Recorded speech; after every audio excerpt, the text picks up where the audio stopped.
Hey everybody, Mr. Baldwin, 7th grade U.S. History, North Pontotoc Middle School. Today, we're going to look at the Mississippi Social Studies Framework, Standard 8.5.3, which is to analyze the purpose, challenges, political, radical, religious, and economic incentives associated with the concept of manifest destiny. So we're going to learn what manifest destiny is and what all that entails. We're also going to, along with studying manifest destiny, is learn how we're going to fulfill that, which we'll learn what that means once we know what manifest destiny is. But to fulfill it, in order to do so, they are going to take Westward trails. So we're going to compare a couple of the Westward trails, the Oregon Trail and the California Trail, and I bet you can figure out where those two trails lead. Now, first of all, what is manifest destiny? Manifest destiny is a belief. So it's a philosophy, it's a way of thinking. It's the belief that Americans think that we should extend our borders, the borders of our country. So the belief that we should gain more land. And in this case, extend our borders all the way to the Pacific Ocean, which at that time, the land belonged to other countries. So we've got to first get the land, and then once we get the land, we've got to make sure we lay claim to it and hold on to it. So I'm going to read you something real quick that goes along with explaining why we wanted to do that and why it was so important to the growth of our nation. So in the 1800s, the American people came to believe that the country was meant to extend its borders across the North American continent, like we just said. Many, including the nation's leaders, felt it was their mission to extend our boundaries of freedom, like that's what they called it. We're spreading our freedom to them.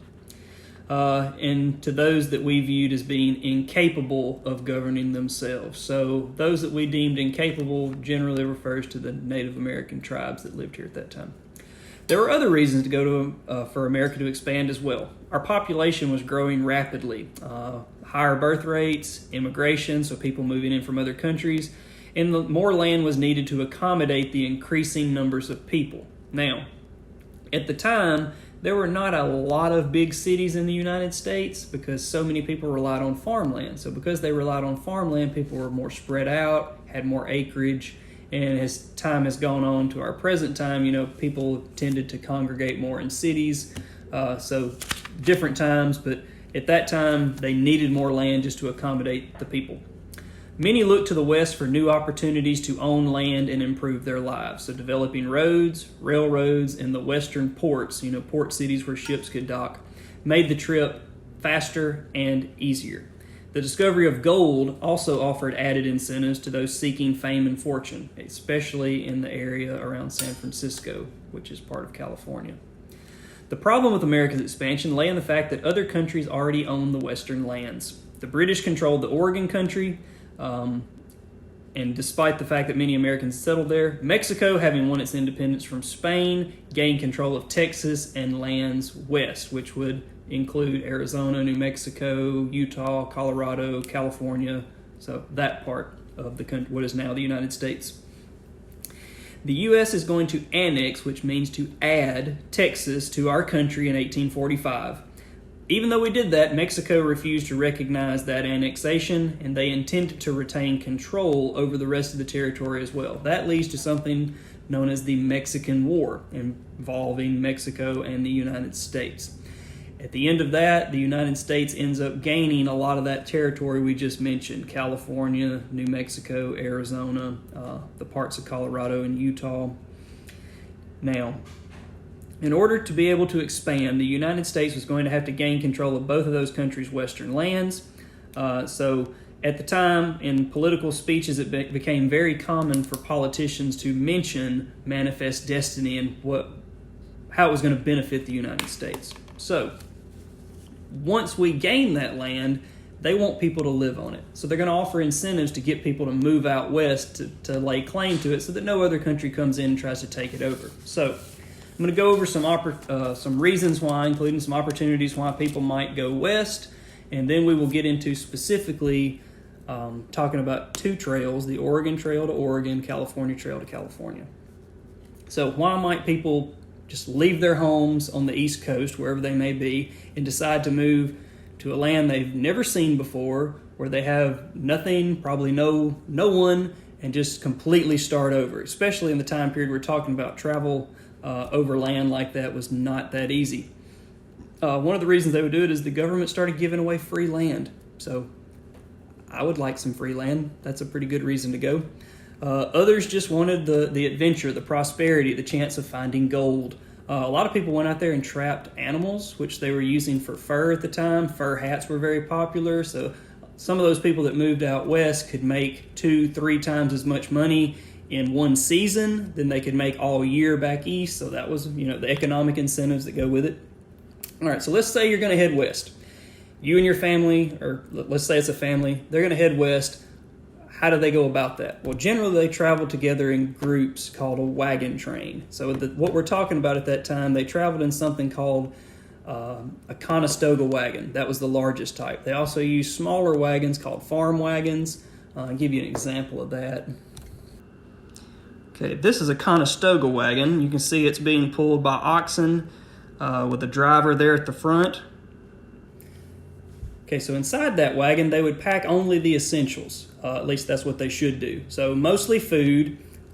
Examples of things they would carry is things that can be preserved. So either like dried meat, dried fruit, cooking utensils, coffee, tea, cornmeal, a few tools, a little bit of clothing. Definitely carrying their rifle or whatever other types of guns they had, powder, bullets.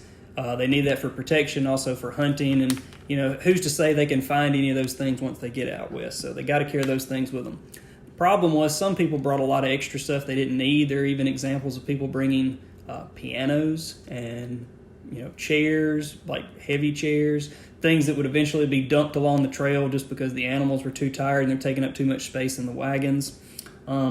So a lot of these things were picked up by other groups as they went along if they had the space. They leave in the spring.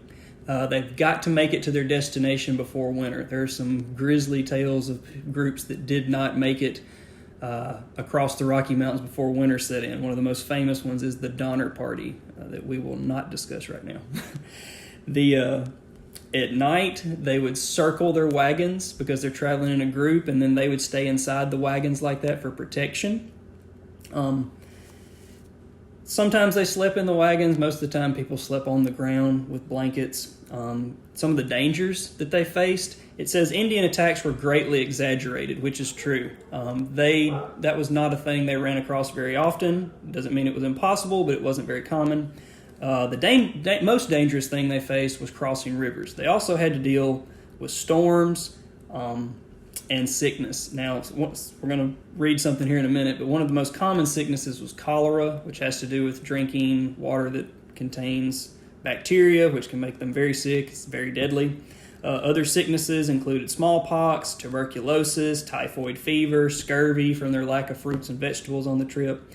And something that seems kind of crazy, but accidents were also common. Accidental shootings, children falling under wagons, which may sound crazy, but if you're trying to travel, these wagons don't have the best braking system. So if you're traveling uphill and then a wagon rolls back, a lot of times people trying to push would get caught underneath. It says that women sometimes got their skirts tangled in the wheels, fall, break a leg. And if you broke a bone back then, it could be deadly, especially if it was a compound fracture and you had a bone coming through the skin.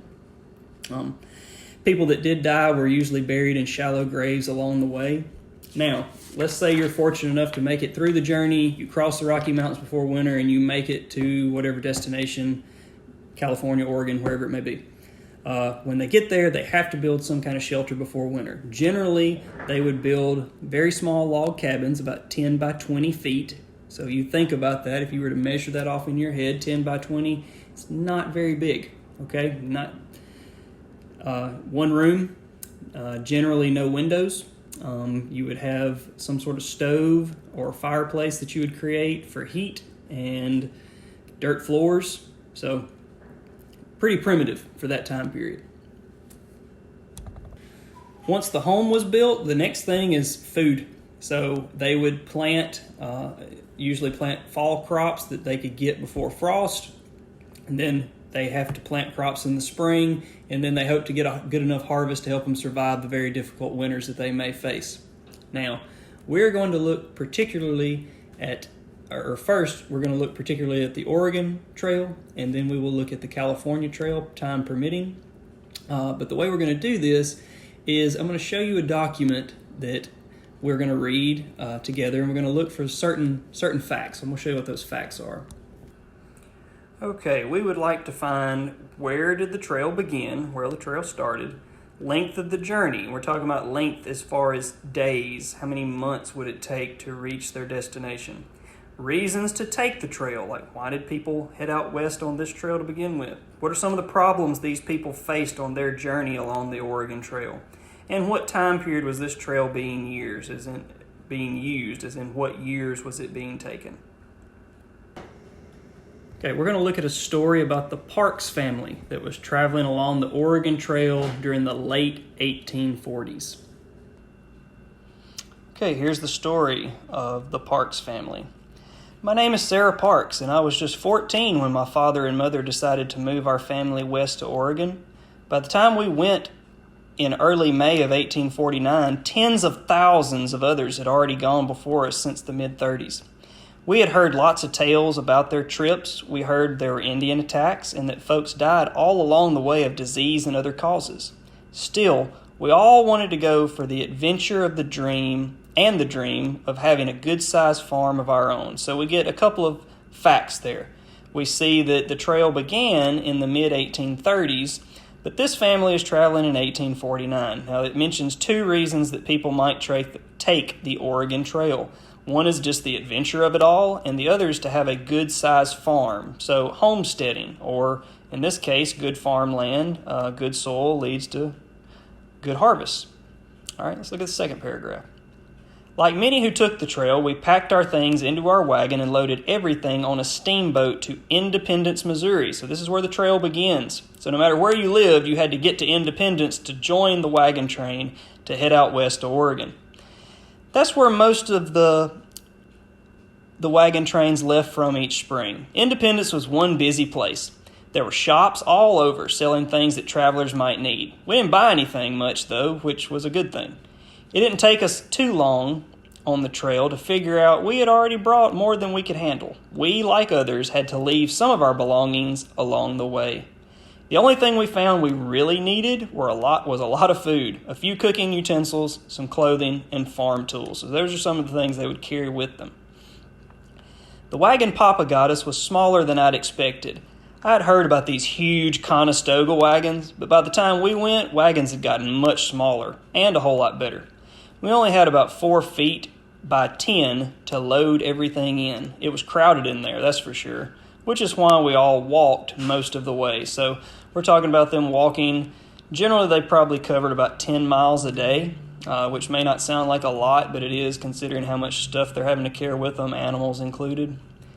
We just had to get used to the crowd since we could hardly get away from them. Even once we left Independence, we moved slowly because so many people were trying to make the trip at the same time.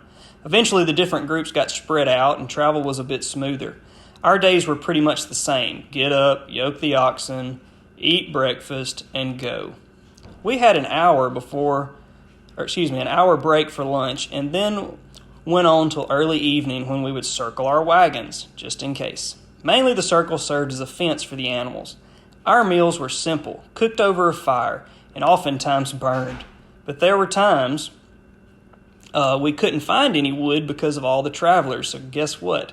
They used dung, which, animal poop, which seems disgusting, but it burned. Now, we're talking about the area of the Great Plains. If you know anything about the Great Plains in the middle of America, it's mostly flat, rolling land, and that means there are no trees. And if there are no trees, there's no firewood. Without fire, they couldn't cook, they couldn't stay warm. So they used animal dung. Our journey took us northwest along the Platte Rivers to its headwaters, and then we crossed the mountains into Idaho, where we picked up the Snake River to the Columbia River. I have to say, the worst part of our trip was crossing those rivers.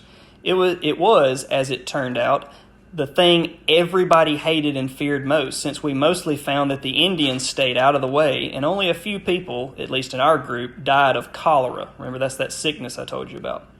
We did have a couple of accidents where children fell under a wagon. Those times were awful. but the rivers were still the worst.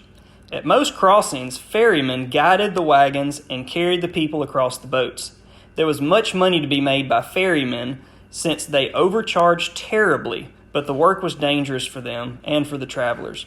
To make as much as they could, the ferrymen packed the boats so tightly that they could sink, and a few people in our group did drown. The experience was truly terrifying each time. Probably the biggest inconvenience we faced was weather. So not the most dangerous, but the biggest inconvenience. Spring and summer storms made everyone miserable, and travel was awful. Surprisingly, buffalo also caused us problems. Big herds could block our movement for hours. Despite the troubles, though, we reached Oregon City, Oregon in 5 months, which was about average. So we're talking about a 5-month journey here. Okay, based on what we just read about the Oregon Trail, we're going to list our information on a Venn diagram. Now, in order to make that work, we have to compare the Oregon Trail to another trail. So I've done that for you, but I'm going to show you the differences between the Oregon Trail and the California Trail, and then we'll look at what they also have in common, and we'll talk about that. Okay, so based on what we read, what did we find out about the Oregon Trail? Well, we found out where it started. It started in Independence, Missouri. The average length of the journey was about 5 months. The trail was used beginning in the 1830s and then continued onwards. The reasons why: settlers would seek adventure, and then there's a second reason, but we'll get to that in a minute because it also is something that it has in common with the California Trail. And then some of the problems on the Oregon Trail included storms, bad weather, buffalo blocking their path for hours. Now let's compare that to the California Trail.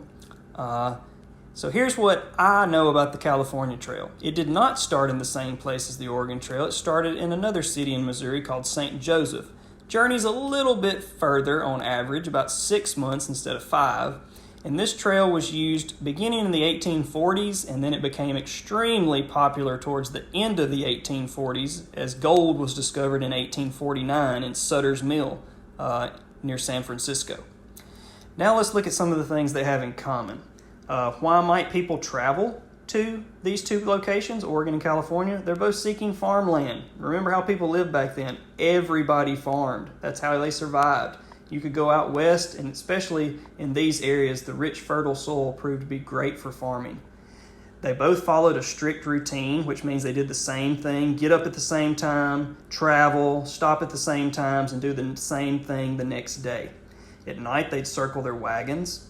Both trails had to endure sicknesses, namely cholera, as well as some of the others we mentioned. And the most dangerous thing for both was river crossings, trying to get across those rivers without drowning. They both used ferrymen to help them get across those rivers, and they both followed a similar route, crossing some of the same rivers like the Platte and the Snake. These are not the only two rivers that people use to travel west. There's also the Mormon Trail, the Bozeman Trail, and the Santa Fe Trail, and they all lead to different locations. Hopefully I'll be able to send that out to you, and you'll be able to compare some of those like what I just showed you how to do with the Oregon and the California Trail. I hope that you learned something from this, and thanks.